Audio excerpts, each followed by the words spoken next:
backs. We need reps. Come on, TJ. Come on,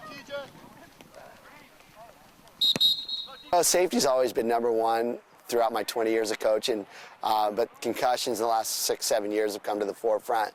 We're all mandatory reporters. We have to go through a in-service every year for about 2 or 3 hours. We have to take tests on it.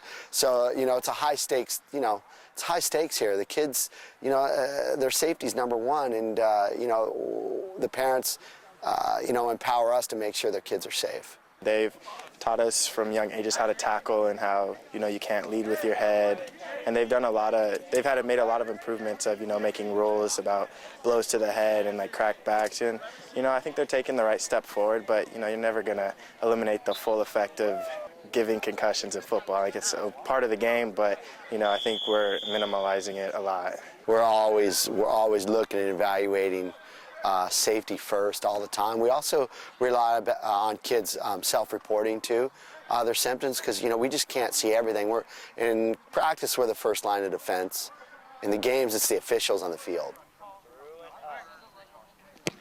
For the most part, parents, physicians, coaches, everyone seems to be on the same page about let's get your student athlete back on the field when it's safe to do so. So all of the legislation that's come through California, all the CIF rules, everything has really been supporting that.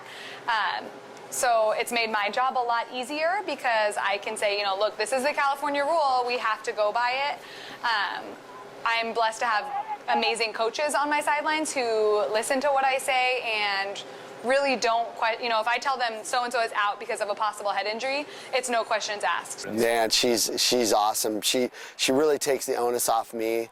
She's kind of the bad guy, if you will. I can just refer a kid if I think they're showing signs, or certainly on Friday night during the game, she sees a lot more than I do because I'm focused on a lot of different stuff. Honestly, our trainer is probably one of the best in San Diego. She's actually very helpful in getting us taken care of, and schools that aren't fortunate enough to have a trainer, I couldn't speak on that because I've never been through that, but I guess it's some downfall.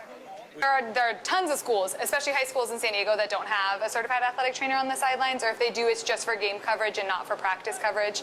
And I think those teams, though they might be gaining a competitive advantage because not as many students are coming out with possible head injuries, I don't think it's worth the liability that the school districts are having, or that the schools are having, or that their coaches are having. And I don't think it's worth the possible deaths that they could see in these young athletes. Like we've seen for the past, there was 7 high school football player deaths already this year. That's too many. 1 is too many.